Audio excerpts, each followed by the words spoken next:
Hi everyone, welcome to this week's Weekly Notice with Ending O. It's been quite a busy news week, hasn't it? Lots happened.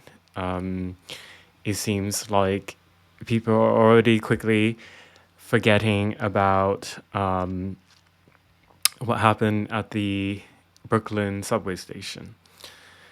And then a few days before that, there was that whole fiasco with a white leftist tech reporter who alleged that he confronted me at a bar in New Orleans. I'll try to get to all that. There's a lot of news for this hour. Thank you very much for joining. The usual, please leave questions and comments throughout the live stream, and I'll get to it towards the end. And thank you again for your patience, as I'm only on my third week here. I think I'm getting the hang of it. Hopefully you all are remembering the 7 o'clock Thursday night programming. And yeah, really appreciate you all being here. We're all in different time zones, so thanks for making it work in your schedule. I appreciate it. So the big news, let's see. It was on earlier this week, there was a mass shooting in a subway station in Brooklyn, New York City. There was very little information initially known. What we knew was what people had posted on their social media. And I'm just going to play the video. I'm going to put up give a trigger warning or graphic content warning that you'll see injured people and blood in here.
Wow.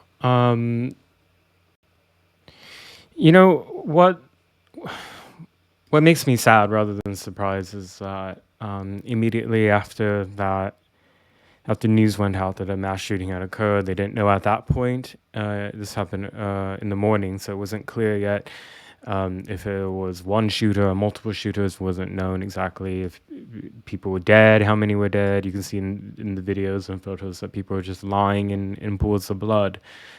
And what makes me sad rather than surprised is that leftists on social media immediately sought to racialize and to politicize the incident without knowing a damn thing about anything. And many of them were journalists. So I'm just going to pull up some of their responses, which are by this point predictable and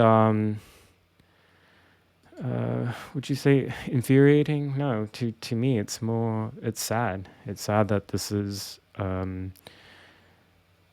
that when people see human suffering and death or maimings or serious injuries in America, or I would say in any other like English-speaking Western country, that many with large platforms on social media want to somehow use the incident to help their partisan political agenda.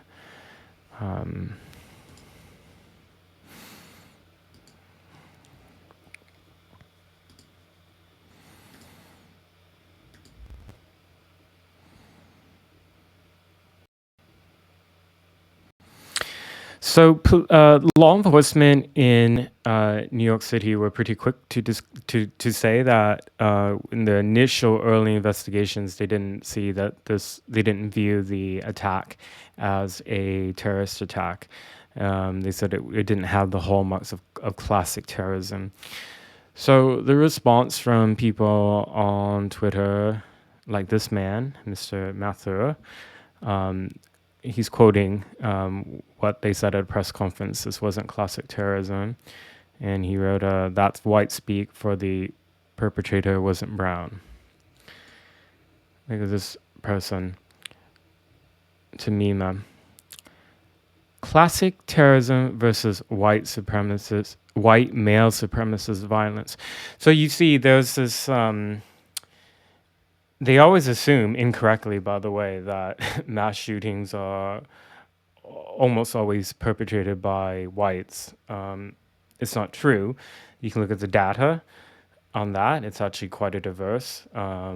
Black and brown people are represented as much as you would expect based on their population size. And depending on how you split the data, maybe even more so actually.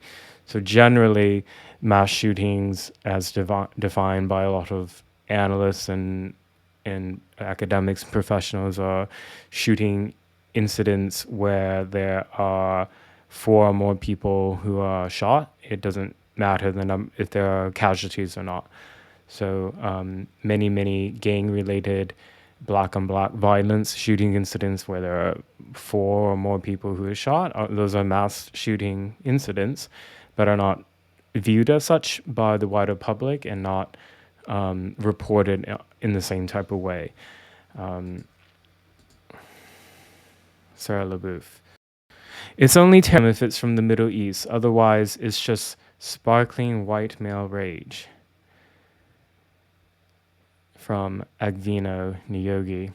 Not an act of terrorism equals probably a white man was involved. Okay, so these fools, I don't think they apologize, but when NYPD released suspect information, at first there wasn't a suspect information. There was a person of interest, and all hands were on deck to try to find this person of interest. And I'll just show you his picture rather than describing him. That would be Frank James. This was a person of interest, and then within 24 hours was his status, wanted status was changed to suspect. Yeah, so this is the the white supremacists that all these people on social media assumed it was. And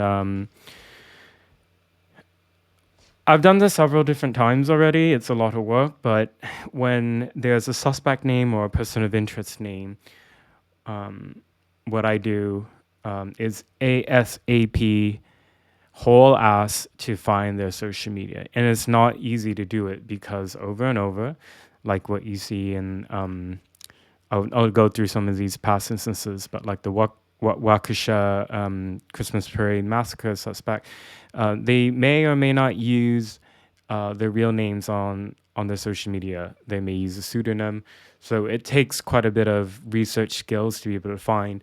But with Frank James, he had so many postings on, I mean, he had Twitter, he had multiple YouTube channels, he had a Facebook.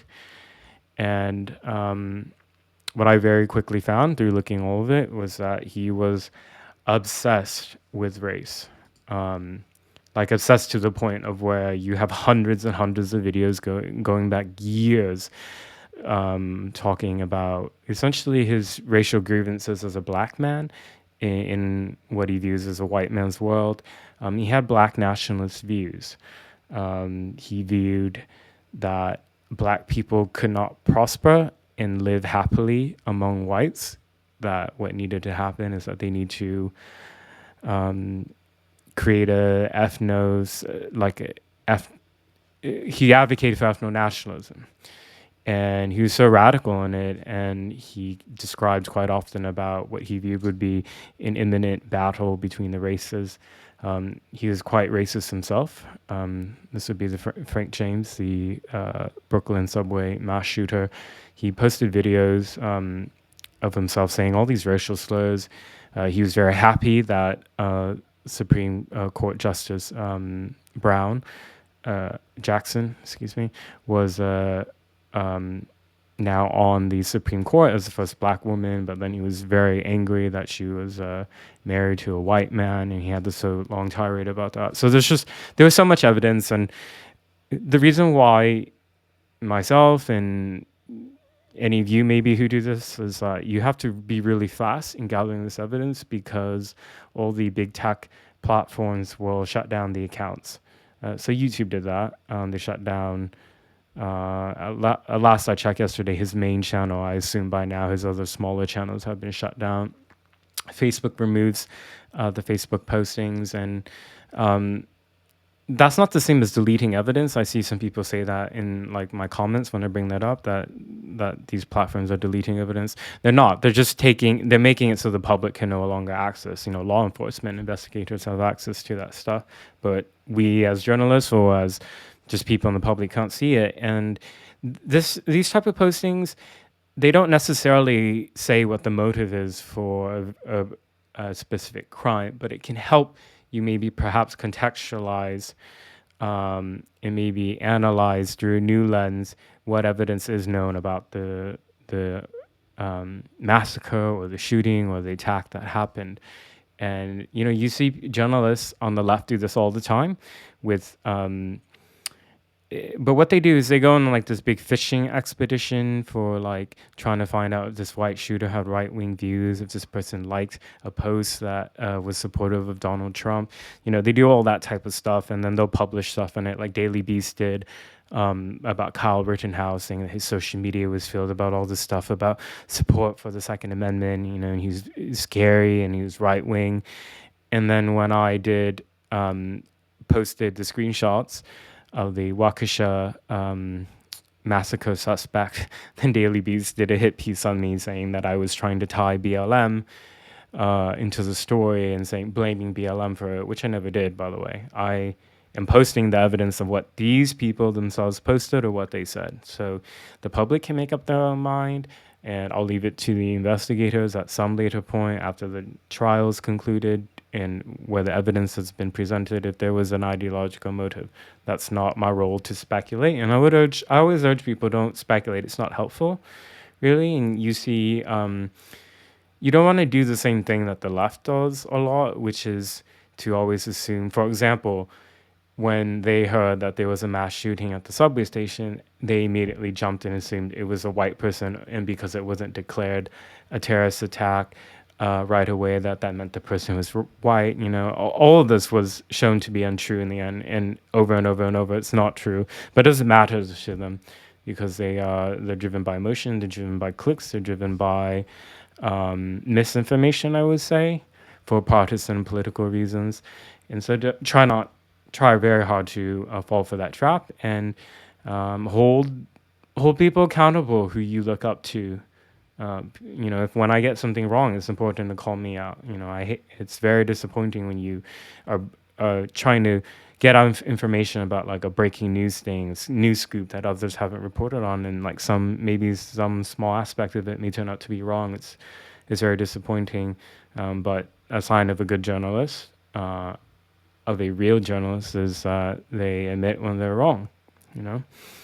So.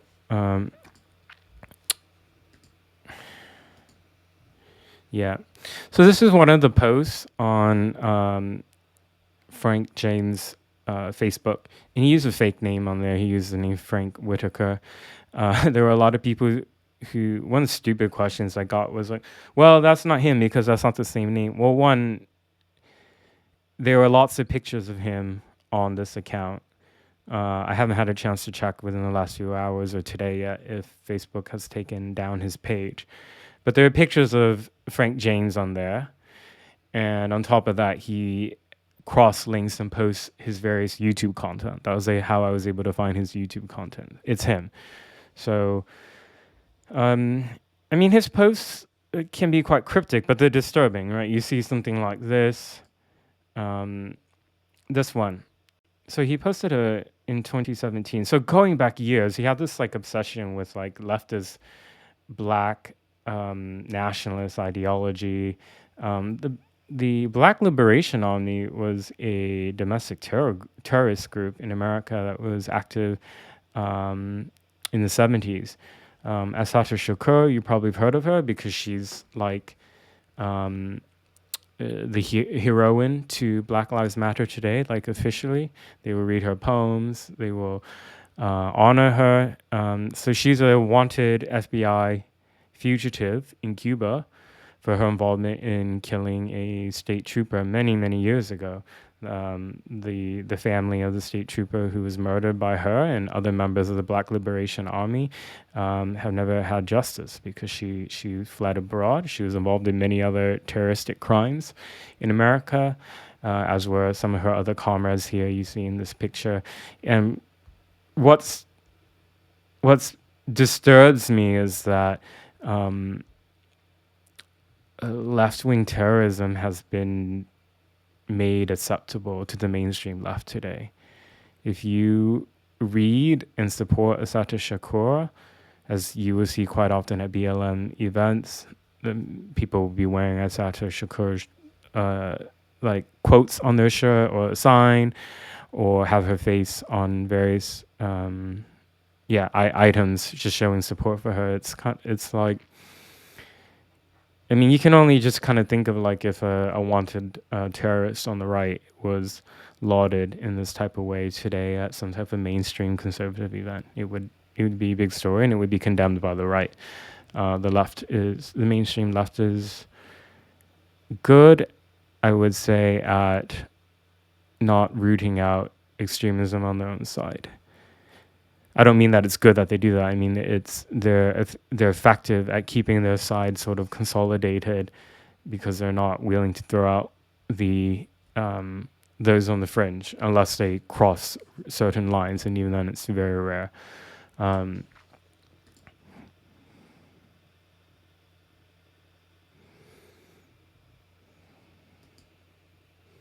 okay.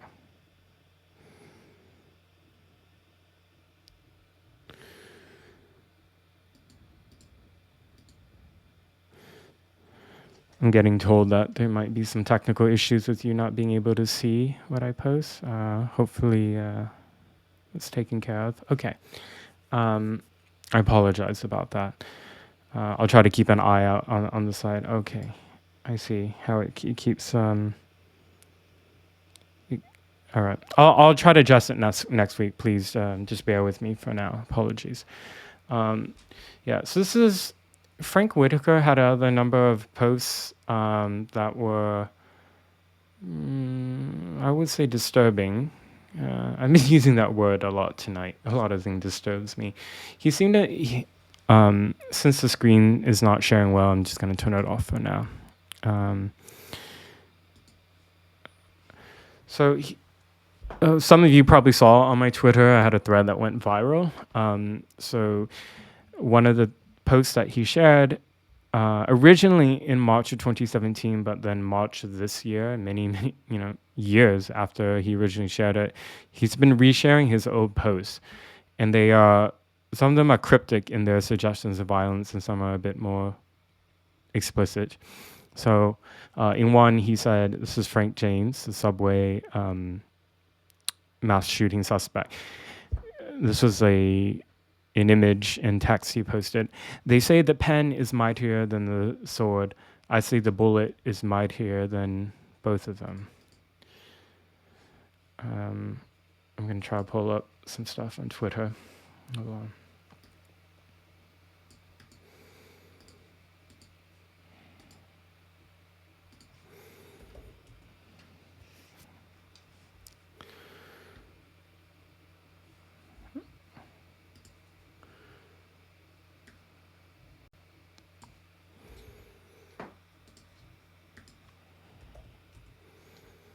The reason why I'm spending a lot of time talking about this Brooklyn subway shooting is that it helps dispel a lot of these viral claims that happen every time there's some type of mass shooting or mass attack in America, which is that if the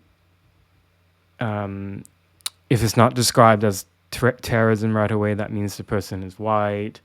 If it's a mass shooting, the person is white. If the person wasn't killed on the spot, it's because they're white. Over and over, there's so many cases where most of the time that's not true, but it doesn't matter, right? It's the exceptions make the, I guess, make the rule for these people. And that's not journalism, by the way. And there's many journalists who, and so-called news commentators who say that, and they're wrong. Okay, I'm gonna try to do another screen share. Hopefully it doesn't black in and out. Okay.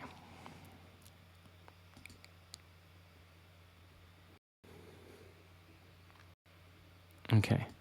This is another one of his posts. It says, see, it's all the way from 2013, and almost a decade later, he just, in March, he reshared it. And so, I like you. I think I will kill you last. He was a fan of Angela Davis, which was she was the leader in the Communist Party in the United States throughout the 60s.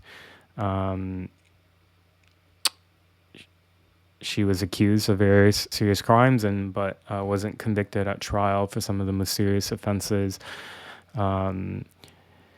Despite her, and she spent her entire life praising the Soviet Union and communism, and she went on to become an academic, a very influential one.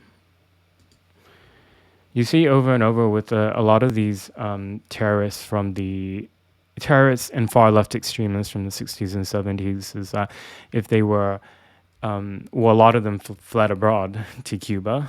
If they came back or were arrested in some way and spent time in jail, once they were released, what they ended up doing was they went into academia, where they were able to poison another generations of minds with their ideology and to transform the culture of academia. And, today they're just seen as respectable academics. I'm thinking of Bill Ayers is one, for example. He was with the Weather Underground. He was a leader in that group, and they were involved in so many bombings. And, he was a mentor to Barack Obama. He's an academic at the University of Chicago. And I'm not saying that people who do atrocities and are convicted for it and spend time for it. I'm not saying that they should then now have no place in life once they've done, once they've been served their time for the sentence. What I'm saying is that if they don't disavow the violent extremist beliefs that they've had and they still hold on to it, which in my view, these left-wing extremists from the 60s and 70s still do, then yeah, their participation in mainstream society where they influence other people should be questioned. Just as if there are neo-Nazis and fascists who are involved in domestic terrorist acts or violence, etc., are released from prison and still don't disavow those beliefs and then are instead welcomed into the mainstream right. It just doesn't happen. So, yeah, that's just the reality of how things are like in America right now. Okay. The Frank James was very, very critical of Donald Trump. He had a number of posts, very anti-Trump, and then lots of ones keep referencing that he was going to shoot people, and he referenced it in some of his videos as well. One of his memes, I'm going to try to get this one to show up. This should tell you a lot. So he posted a picture of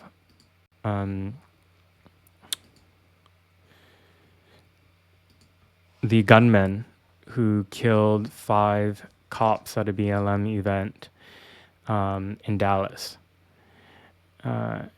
Here, this was in 2016. It was at a BLM protest, and yeah, carried out a mass shooting. He was eventually killed by a police robot that had explosives strapped to it. That's a whole nother story. Um, I'll talk about him a bit more in depth, but Frank James shared this. Oh, and by the way, for people who are joining in late, uh, after you ask questions throughout the comments, I'm keeping an eye on it. You see, like my eyes are constantly looking to the side. Towards the end segment, I'll try to field some of the best questions. Thank you. Um, this is one of the videos on his YouTube channel, and he has so many going back many years. We once were kings. So yeah, I mean, part of the black nationalist belief, whatever stripe there are, because there are many different there are many variations of it in the United States. But yeah, many of them have this belief that um, blacks in Africa before they met white people, that they lived um, as royalty, as kings and queens, and this is ahistorical. But it's part of the myth, and it's this myth of why they say there needs to be a black ethnic state. Okay, and one of the posts that he shared said, it was a meme. It was a picture of Michelle Obama, and it says, "Oh, Black Jesus, please kill all the whiteys."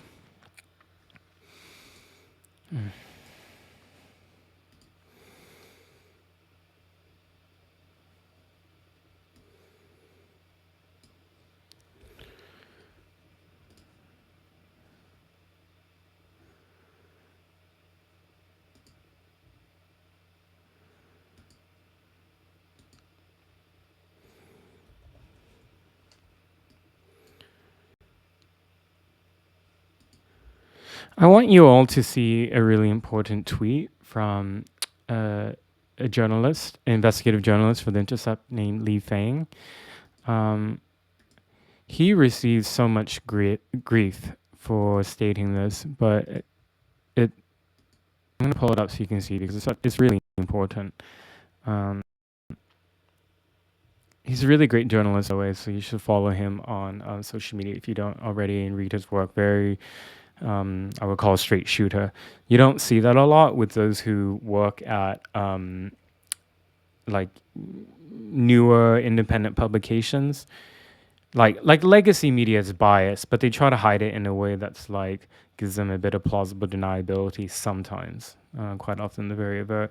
I find Lee Fang is very, he works for Intercept, which has a left wing slant in their reporting, but he's a straight shooter, and this was his response to the suspect in the Brooklyn subway shooting. The Brooklyn shooter suspect has a long history of black identity extremism, like lots of mass shooters, but many leftists simultaneously argue that this ideology doesn't exist and FBI should ignore it, and if it does exist, police are powerless to stop it. Kind of a contradiction. So the FBI does have this, has talked about black identity extremism as they've done white identity extremism, and just that term black identity extremism has been so triggering for the left, and I've been putting a bit of thought into this. They have that same type of impulse as well in reaction whenever I or others do reporting or bring attention to those who were convicted of crimes that happened at Black Lives Matter or Antifa riots, and those who even killed for the ideology.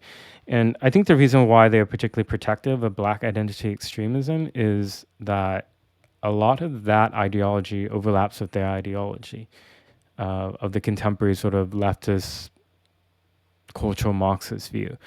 It's influenced by CRT and others. They view essentially that they agree with what the black nationalists are saying, is that white supremacy is not just an issue of like a individual being racist, right?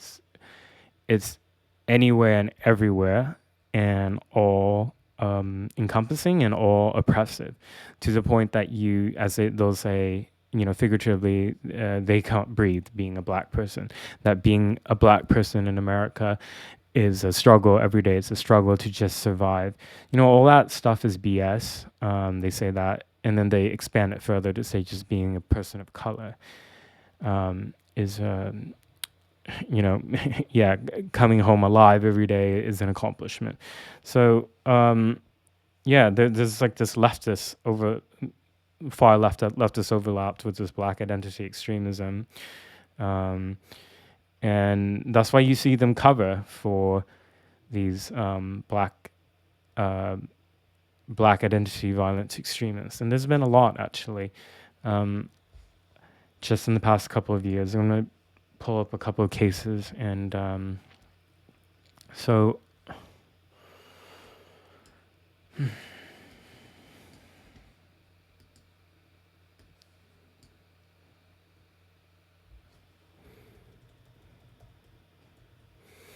Okay.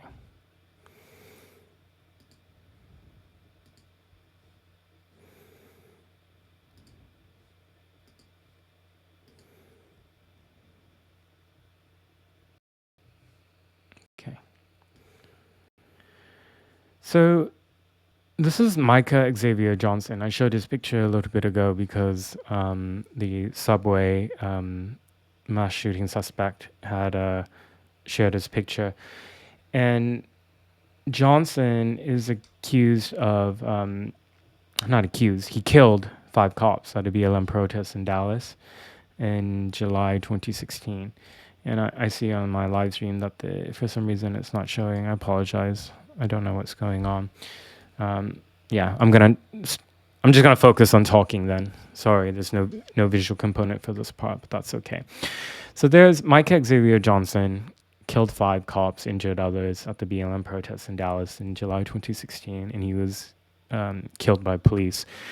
Then there's the issue of, and then there's Gavin Long, who is a black nationalist, and he shot 6 cops and murdered 3 of them in, I hate saying it like this, Baton Rouge. For me, I took French in school briefly. I always want to say Baton Rouge, Louisiana.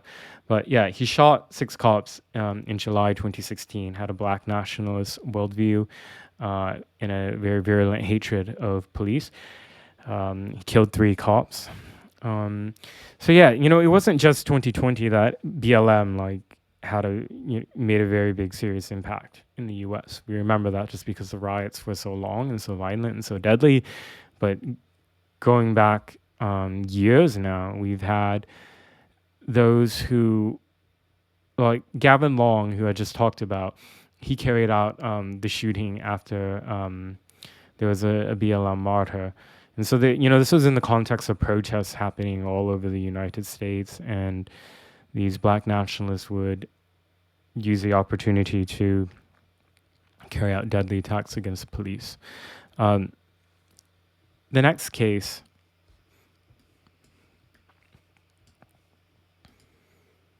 I'm going to try something different because I want you to see these pictures. It's really important. Okay.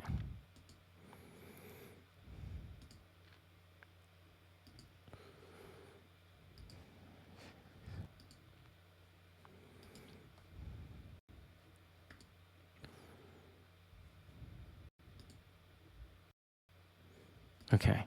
I did a split screen, by the way, so even if it's not showing up, at least, it's not just me in the little corner. This one, most of you probably don't recognize this individual. This is Cory Ali Muhammad. And in April 2017, he went on a mass shooting spree in Fresno, California, because of his, and was in his own words, his stated hatred of white people, particularly white men. So he murdered 4 people, attempted to murder others. He was convicted of the 4 murders, convicted for the attempted murders he did to others, and he was convicted and imprisoned.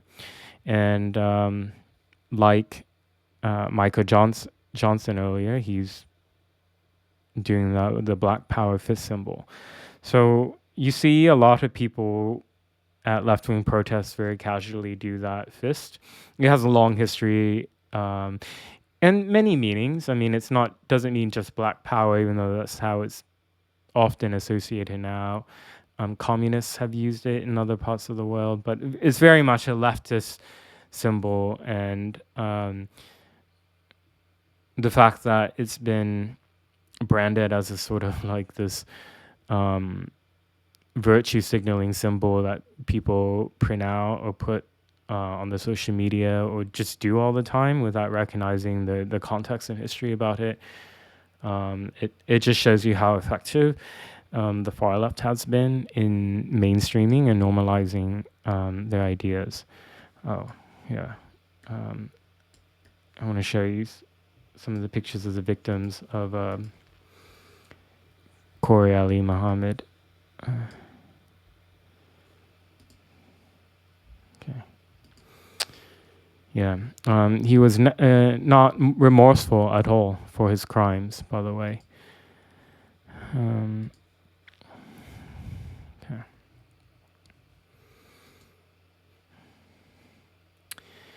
And then in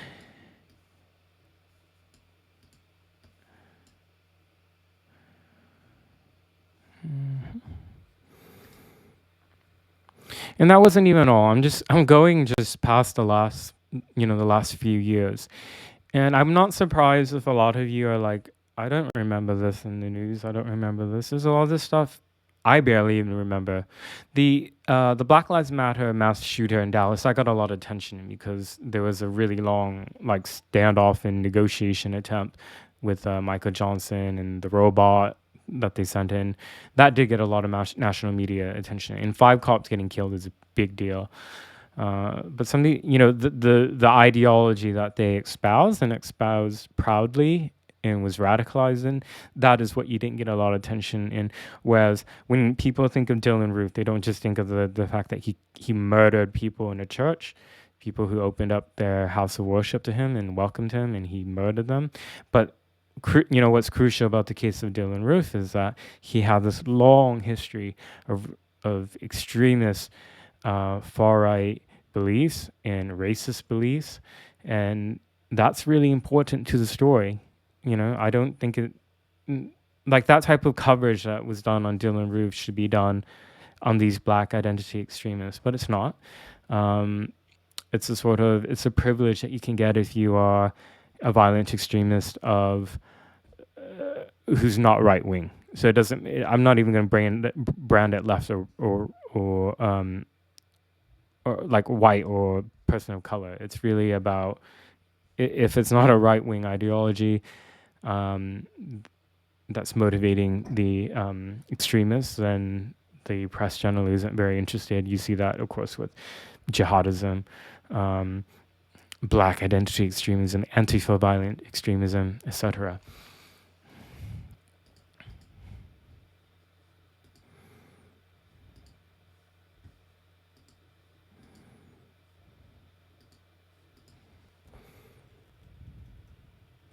Okay.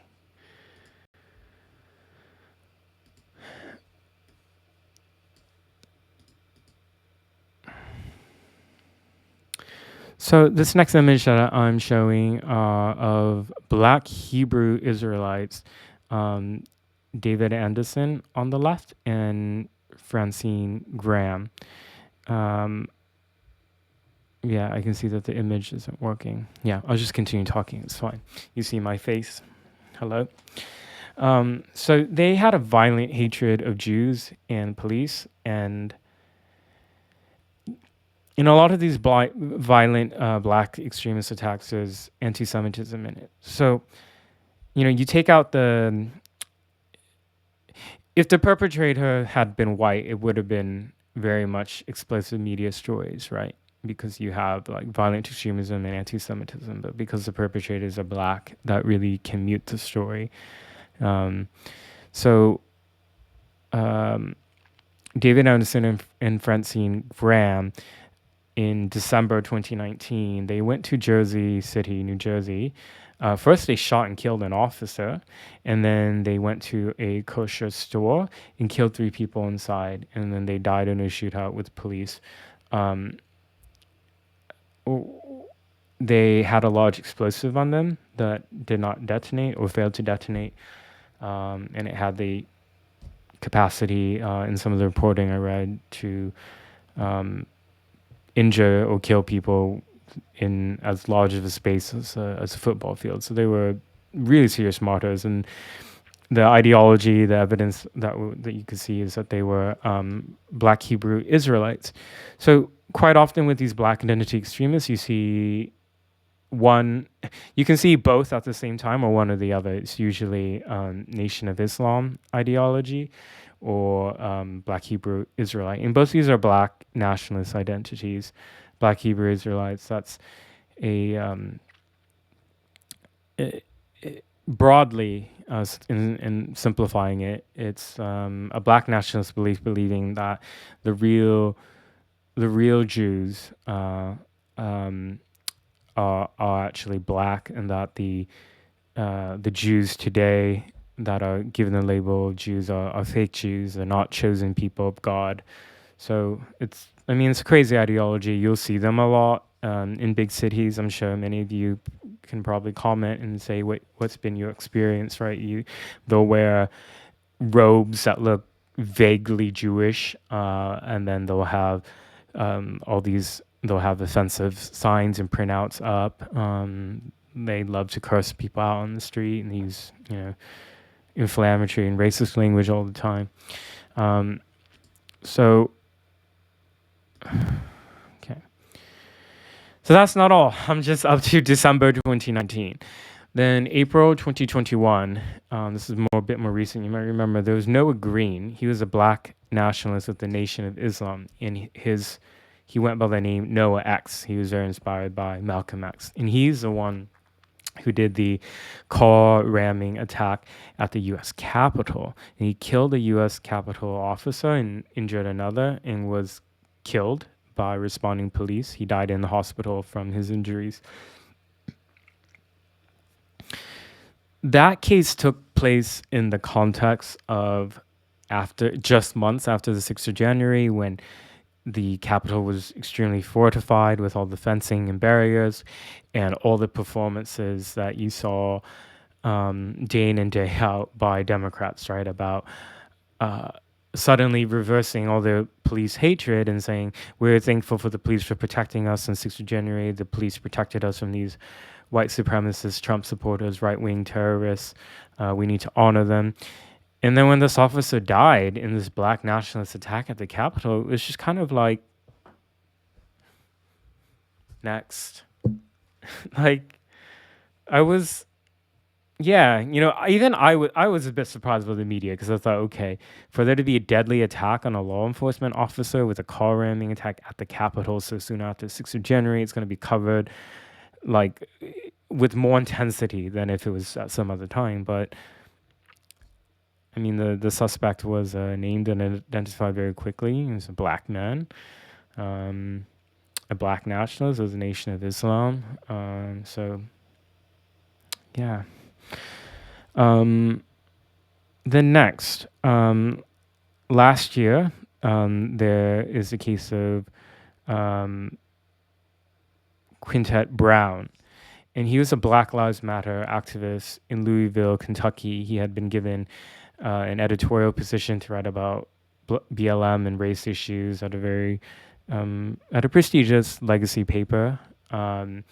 He was featured a lot in the media coverage because he was kind of everything that white leftists wanted to see, right? Like a good-looking, smart, university-educated Black Lives Matter leader who says all the things that hits the talking points, right? He felt a sense of victimhood. I read some of his columns and they were pretty crap, to be honest. One of them was He wrote about his experience of swimming and how him being a black person felt really unsafe in swimming pools, and that it was this very big accomplishment and an act of bravery to go swimming. And this was stuff he was getting paid for, and that his colleagues and leftists and liberals thought was like amazing.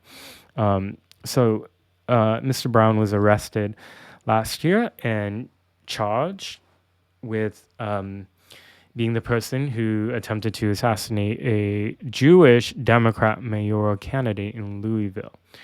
The gunman in that case fired several rounds. Fortunately, the rounds missed the mayoral candidate. So nobody died, nobody was injured. Mr. Brown was arrested and charged, and he paid his bail. He was out very, very quickly. Which, by the way, again, you often hear from the leftists who capitalize on some type of crimes that happen. They always say, if the suspect is black, they'll be dead before they're arrested. And no, it depends. It depends. One, are they armed and dangerous? Are they shooting back at police? Are they resisting arrest? Is there some other threat? There are other reasons. And to just simplify it into this whole race thing, like people, I don't know, they should be embarrassed for saying that, but nonetheless they do. And it carries a certain amount of currency on social media. So yeah, Mr. Brown, that criminal case is still going. And by the way, I went on, he was very active on Twitter. He retweeted Antifa stuff. An Antifa source, it's going down. He tweeted a lot about fears of Nazism and fascism, and then he had all the stuff about black identity and black nationalism. He had clearly been radicalized. It was different than just the normal BLM stuff he was talking about before. Actually, would I say different? It was less hidden, I would say, because Black Lives Matter, a lot of the people who are involved in that movement ideology are black nationalists, but they are savvy in focusing less on that and more about how to guilt people into gullible white people into donating money, which I was going to segue, but there's some more stuff I want to talk about. I'm not done with all the black identity extremism. Okay, and then there's Darrell Brooks, the Waukesha Christmas parade massacre suspect. So with him, as soon as a name was known that he had been apprehended, I went and found his social media, and there was also stuff about BLM, and he had at least in some posts, a hatred of white people, And again, it remains to be seen if he was motivated by that ideology when he carried out that attack. Over 60 people were injured, 6 people were killed. They were all white, elderly, and one very young child. Very horrific, you guys have seen the videos of allegedly Mr. Brooks driving in this sort of zigzag type of way that ran over as much people as possible. So, and then back to Frank James, the subway massacre suspect. He was apprehended after about a 30-hour manhunt. He was uninjured. He's been arrested and booked into jail. He has all these charges. He has one terrorism-related charge because the attack had happened in a public transport in New York City, by the way. So, that story kind of went. Well, people moved on quickly from it because then the body cam footage was released of the officer who shot and killed Patrick Loyola in Grand Rapids, Michigan. I'm going to try again to at least get the picture up.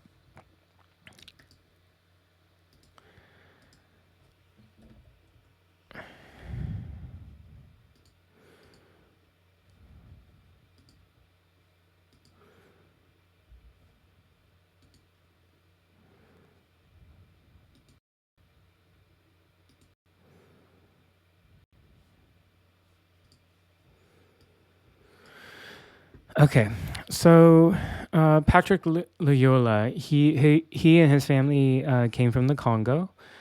In the video, you can see that he had it was a traffic stop, and then he ran away on foot. He was tackled down, and he was fighting and wrestling with the officer. The officer tells him to stop resisting arrest. It's practically pleading with him, but he keeps fighting. And then the officer takes out a taser, and you can see in the video that the Patrick Leoya reaches out for the weapon, the taser, and is trying to wrestle it away, render it inoperable, and appears to look like he's trying to take it from the officer. And then there's bystander footage, and what you see is they're then again on the ground wrestling, and it was there that the officer had shot Patrick Loyola in the back of the head, and he died instantly. And so yesterday there were some direct actions that were organized in reaction to the release of this body footage.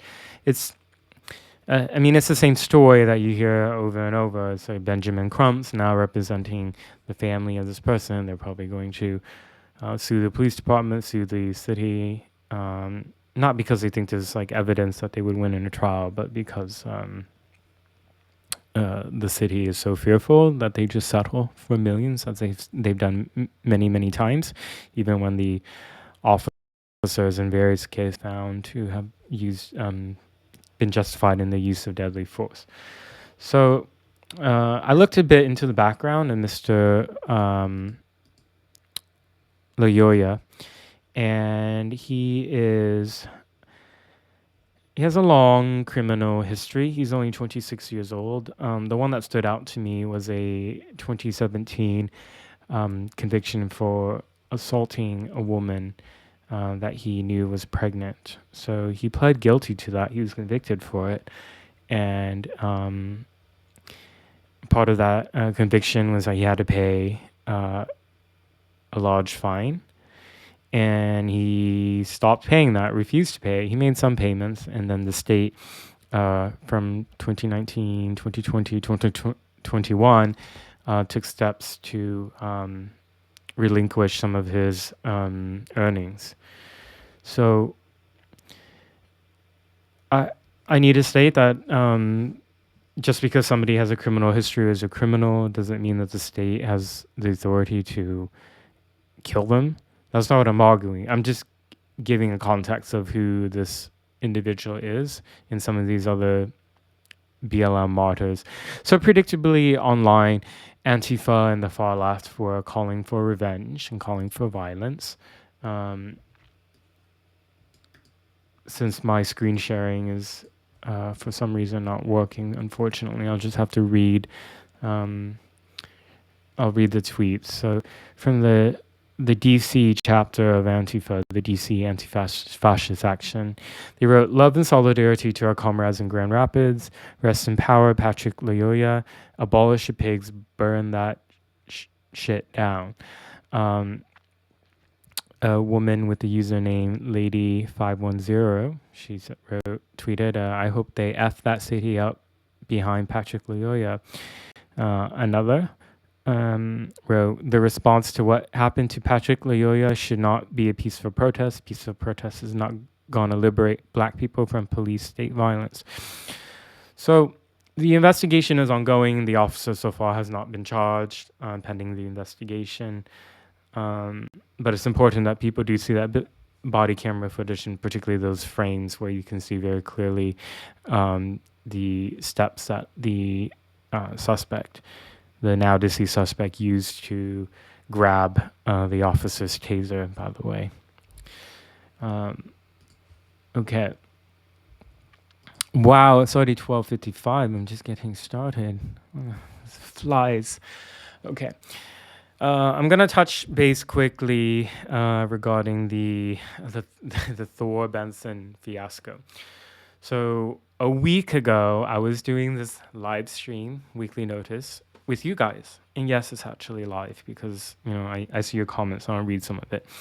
So Thor Benson, who's a freelance tech reporter, he's contributed to very mainstream liberal outlets. Most recently, he wrote for Daily Beast. He also wrote recently for Popular Science. So he has a body of work behind him. He went on Twitter and said that. So this was in the early hours of Friday morning, just after midnight. So you can think of it more so late Thursday night. He said that he had saw me at a bar in New Orleans and went up to tell me how much of a garbage person that I am, that I was so uncomfortable that I left the bar, and all the responses in the comments were people saying that he should have done more, that he should have used the occasion to assault me, that I should have been hit with a brick. They wanted to know what bar it was. They wanted to know if I was still there because some of them wanted to come. I saw the tweet the next day, and as I've maintained throughout the entire time, I wasn't there. I wasn't in New Orleans. I wasn't in Louisiana. I wasn't even in the United States. And what surprised me is that Thor Benson has continued to double down, triple down, maintain that it was me. He's provided absolutely no evidence, by the way. And I was getting a bit frustrated that some journalists reached out to me and said, well, do you have any evidence you weren't there? And I'm like, I don't know. How do I prove that I was not somewhere? It's like I was just at my home Thursday night. And, the thing is what's important to mention is that a week ago I was doing this program live. Even if I had gotten on a private jet outside my door and flown to New Orleans, I wouldn't have arrived in time for around when this incident was alleged to happen, right? Late on Thursday night or early Friday morning. It would have been impossible. So that should have been the end of that. I don't know why Thor Benson has he gave a statement to a reporter at the Daily Wire and saying that it was me and providing no evidence. So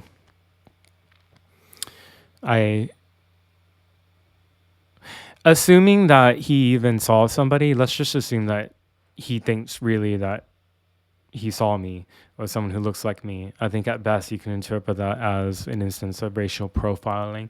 And unfortunately, this has happened before where leftist detractors or Antifa or others have confused some random Asian in public or in some business establishment for being me.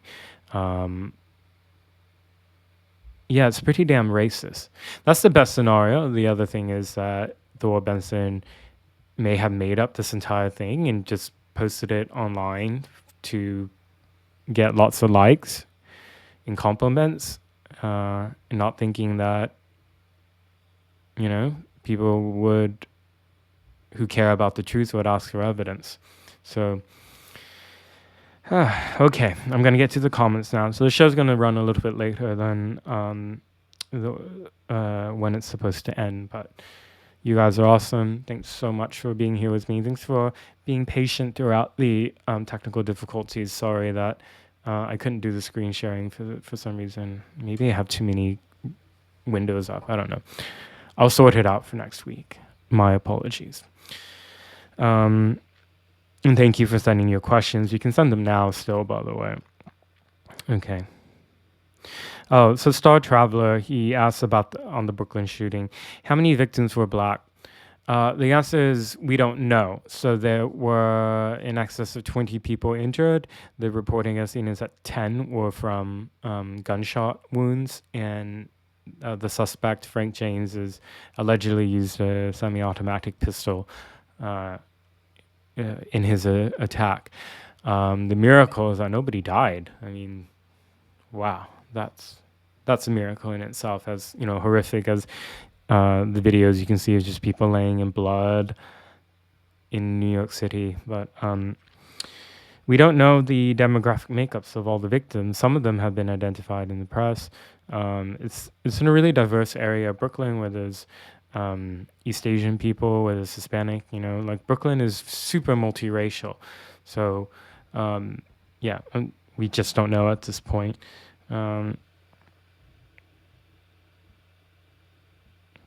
So this user Pharaoh2 asks, "Did you adopt a kitty?" I'm assuming that this question is referring to Buddy the cat. No, I did not adopt Buddy the cat. Buddy the cat, I don't know if he has a permanent home yet, um, but he was temporarily being fostered by one of the vets who helped uh, care for him to heal. So you may remember recently I was covering the really horrific incident out of Philadelphia where two black youths had sicked their pit bulls on this cat and shredded it up. The cat was very lucky to survive, and I was just trying to provide updates that I could gather from my reporting every day. Try to direct people to the medical fund for the cat. And the last update I had on it, and last I checked, the cat is doing so much better. It's no longer for more than a week now. It hasn't been in the 24-hour care. So I'll look into it and see. I'll try to find out if or when Buddy has found a permanent home. He did have a family that cared for him that he belonged to, but they surrendered the cat after the attack because they said they couldn't afford the medical bills. That's really sad. So, okay.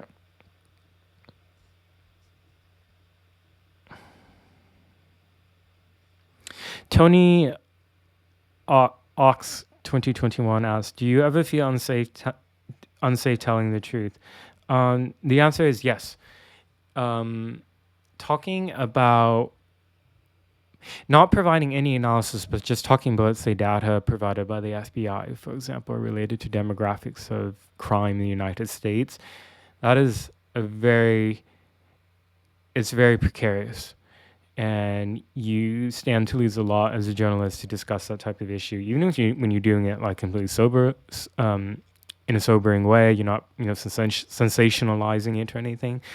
But anytime that you dare to bring attention to the fact that certain demographics are overrepresented in violent crimes in America, then you are potentially, they're subjected to cancel campaigns or inaccurately branded as racist or far right or neo-Nazi, whatever.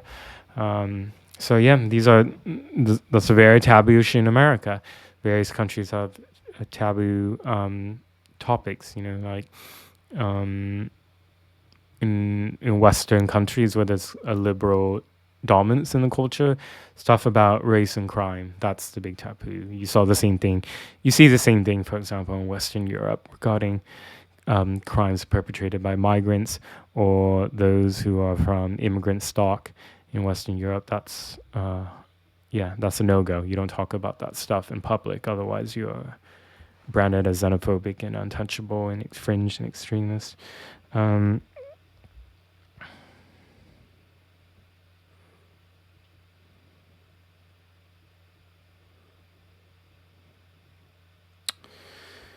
Let's see some of these other questions.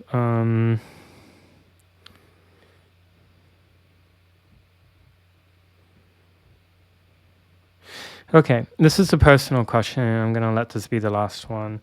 So, Top Jimmy 333 asked, "Were you raised Christian? Are you currently religious?" Very personal question. I've talked about this on record before, not a lot because it doesn't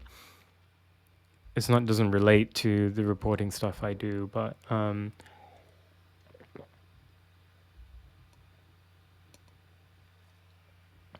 I was raised in a Buddhist home. My parents, as many of you know and will remember from my book, came from Vietnam. The majority religion in Vietnam is Buddhism, as it is in that part of the world. There's a significant Catholic minority in Vietnam, stemming from the time that missionaries from Portugal and France came and set up schools and churches and helped modernize and build infrastructure in what was then Indochina. But the majority are Buddhist. And so that was a cultural tradition that I inherited from my parents. but we weren't particularly. My parents weren't particularly religious. It was, and you don't meet really any religious Buddhist people. It's more of a cultural thing, and you do certain traditional things, but it's not about doing the prayers and mantras and frequently going to temple or following certain monks and reading what they write or watching the speeches. Very few people do that who identify as Buddhists. So I would say I had a very secular upbringing in that religion was just a cultural thing. I developed a strong interest in Christianity when I was an adolescent, mostly because it was an outside religion to me that I didn't know anything about, but I always heard about, right? It was all around me, but I didn't know anything about it. And so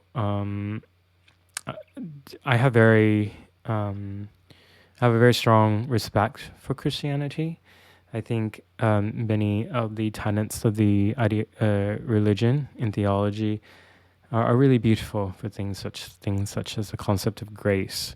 You see that missing from some other religions, right? And this concept of all of us being born with sin. And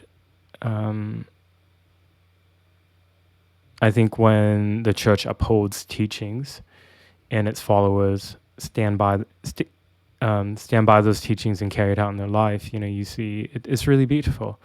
Certainly, it's very disappointing when you see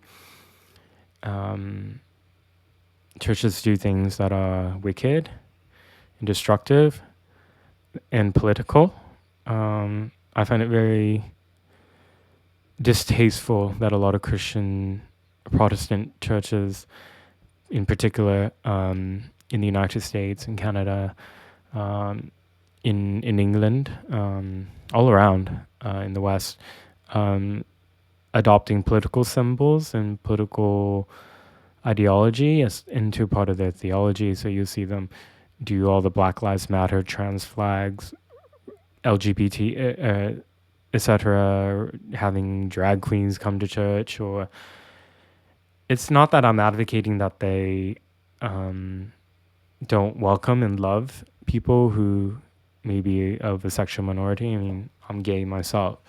It's more so that it's about what these churches have done is embrace a politicized version of those identities, which I think are destructive. It's destructive to the church. It's destructive to the family. It's destructive to the individual, really, actually, first and foremost. I mean, you can see what it does to these people who are radicalized by these ideologies. They cut off ties to friends and families. They essentially become religious zealots themselves. So, very long answer to a personal question. For me, I always kind of wonder how open should I be about my personal life. Generally, my natural disposition is to be quite open and quite trusting, but of course, you can imagine the experiences that I've had with Antifa and other extremists who have targeted me over the years. It's made me have to really reevaluate that, and it's unfortunate, but it's I guess you would say now sort of part and parcel for the type of work that I do. There was other stuff I wanted to get to, but it would have gone on too long. So this past week, I did some interviews that I was going to play the clips, but you can actually go on my locals. This is a good time to plug my locals. ngo.locals.com. It's called the No-Go Zone. Cheesy, I know. But please go there. All this content stuff is free that I post on there. There's some stuff that's like for those who subscribe and support financially. But you can make an account for free and you'll be able to stay up with my work. And if you're able to, by the way, please support me. I'm able to do what I do as an independent journalist because of small donations from many of you. So if you go there, you'll see I did an interview with Sky News Australia this week talking about Black Lives Matter. There was really amazing reporting that came out New York Magazine by an investigative, a journalist named Sean Campbell. And he revealed that Black Lives Matter had tried to hide another $6 million mansion purchase that they did in Southern California. That's not the first mansion they have purchased. reporting in the New York Post previously show that they had sent $6 million US, more than $6 million to the Canadian sister group to BLM so that they can purchase a mansion in Toronto, which is the former headquarters of the Communist Party in Canada. And then last year in the New York Post, who's the reporter? Isabel Vincent from the New York Post. Incredible. She digged through all these records, and it's not easy to find this stuff.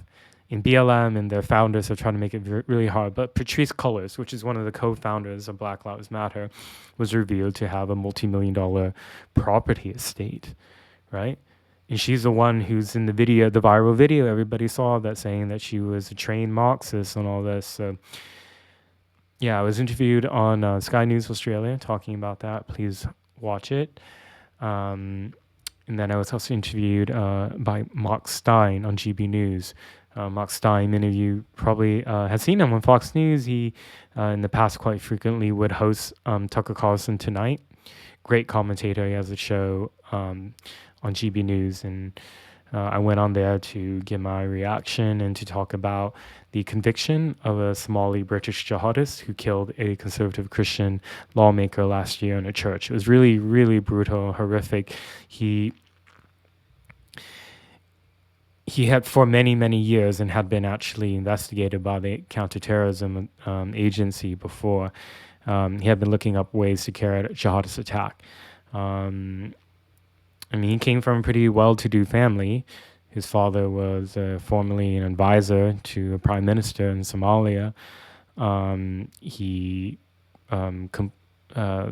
jihadist completed his education and went on to higher education and was so committed to the cause of Islam that for years looked for ways to try to join Islamic State in Syria. And when he couldn't do that, he eventually carried out this attack with a knife, stabbed the lawmaker, Sir David Amos, who was a conservative lawmaker. He was a very devout Christian. He was one of the few pro-life politicians in Britain.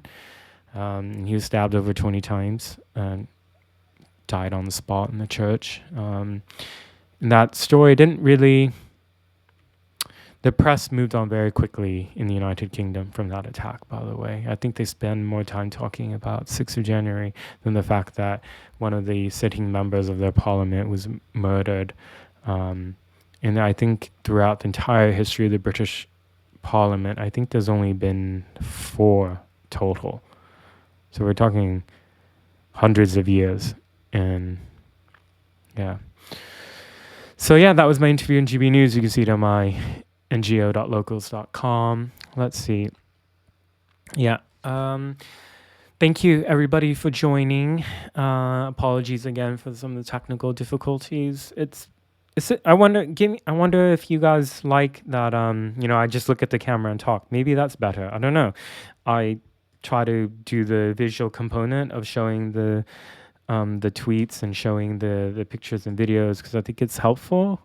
But for me, it's easier for me to concentrate with what my train of thought when I'm just looking straight at the camera rather than because I don't have a producer behind me. I don't have a team. It's really just me and you guys. It's very stripped down. I like it like that. I want it to be, I'm not a big personality type person. I'm not a YouTuber.